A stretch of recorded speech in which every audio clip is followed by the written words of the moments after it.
안녕하세요. 매주 5분만 투자하셔도 기업 경영에 큰 도움을 받을 수 있는 기업 경영 채널 한국경영컨설팅 김지영 본부장입니다. 최근 기업 현장에서 보면 업종별 차이가 있기는 하지만 60세 이상 고령자를 신규 고용하거나 또 기존 근로자 중에서 정년이 지나서도 계속 고용하는 기업들이 많이 있는데 의외로 이 경우에 기업에서 정당하게 지원금을 받을 수 있음에도 오히려 모르고 놓치는 기업들이 많이 있습니다. 오늘은 이 중 대표적인 지원금 제도인 고령자 계속고용 장려금에 대해서 안내를 드리겠습니다. 고령자 계속고용 장려금은 어떤 제도인가요? 네, 계속고용 제도를 도입하여 정년에 도달한 근로자를 정년 이후에도 주된 일자리에서 계속 고용한 사업주를 지원하는 제도입니다. 지원 사업주의 조건은 어떻게 되나요? 네, 세 가지 조건을 꼭 확인해 보셔야 합니다. 첫 번째, 정년을 1년 이상 운영을 하셔야 합니다.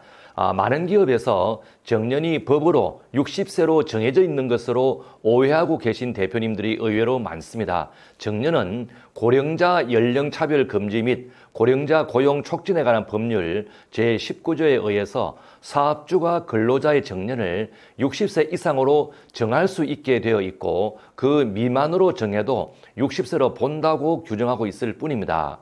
즉 기업 자체에서 별도의 정년 규정을 두지 않고 있으면 그 기업은 정년이 없는 기업인 것이고 직원이 아무리 나이가 많고 기능이 떨어져도 별도의 특별한 해고 사유가 없으면 퇴사를 요구할 수가 없습니다. 그리고 정년 규정이 취업 규칙에 있더라도 실제 정년 도달한 근로자를 계약직, 즉 촉착직으로 전환하지 않고 그냥 정규직으로 계속 고용하고 있다면 그 기업은 실제로는 정년 규정을 운영하지 않는 기업이라고 간주를 합니다.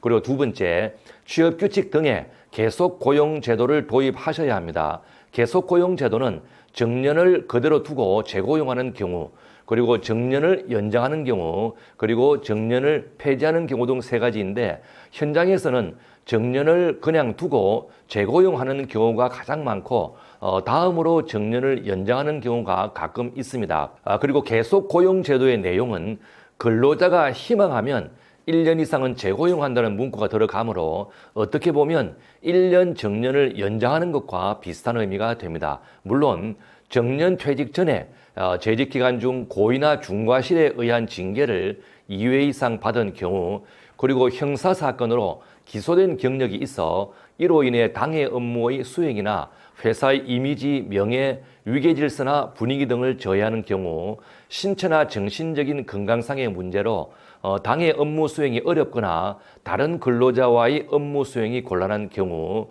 또 종전에 담당했던 업무가 폐지 과정에 있거나 폐지될 예정인 경우 기타 회사의 경영상 불가피한 사정이 있는 경우 등 재고용하지 않아도 되는 몇 가지 예외 조건은 있습니다. 그리고 세 번째, 60세 이상인 고용보험 피보험자의 수가 전체 피보험자 수의 30% 이하여야 합니다. 그런데 이 기준은 계속고용제도 도입하는 전년도 연평균을 기준 시점으로 하고 있습니다. 그 지원 근로자의 조건이요? 네, 세 가지인데요. 첫 번째는 계속고용제도 시행일 이전부터 근로하고 있어야 합니다.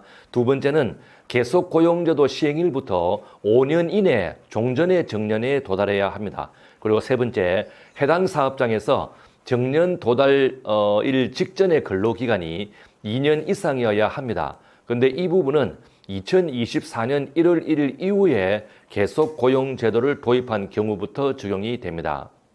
지원 기간과 금액은 어떻게 되나요? 네, 1인당 분기별 90만 원씩 3년간 지원되니 지원 금액은 인당 1,080만 원입니다. 정년 이후 재고용하는 경우 정년 퇴직자의 퇴직일로 고용보험 피보험 자격을 상실 처리를 한 경우 재고용일로부터 다시 취득 처리해야 되나요? 네, 정년의 변경 없이 재고용하는 경우에 퇴직 요건을 판단함에 있어서 고용보험, 피보험 자격 상실 처리, 퇴직금 정산 등 해당 근로자의 퇴직 조치를 반드시 해약하는 것은 아니며 기업 상황에 맞게 자율적으로 하면 됩니다. 이 부분이 2023년까지는 고용센터마다 해석이 다양했었는데 2024년부터는 노동부의 고령자 계속고용 장려금 가이드북에 명시가 되었습니다. 오늘은 정년 이후 근로자를 재고용할 경우 지원금을 받을 수 있는 제도에 관련해서 안내를 드렸습니다. 공무원들은 담당 업무가 자주 바뀝니다. 그러다 보니 고령자 지원 제도처럼 제도가 자주 변경된 경우에 부분적으로 잘못 안내하는 경우도 수시로 보았습니다. 기업에서 경험 많은 전문가를 통해서 직접 꼭 확인하셔서 정부의 무상 지원금들을 놓치는 일이 없기를 당부드립니다. 살다 보면 고난을 당할 때가 많습니다. 그러나 고난이 축복인 것은 고난 속에서 속사람이 강해지고 속사람이 강해질수록 사는 것이 덜 힘들기 때문입니다. 고난 속에서 더 강해지는 경영자 되시기를 기원드립니다. 감사합니다.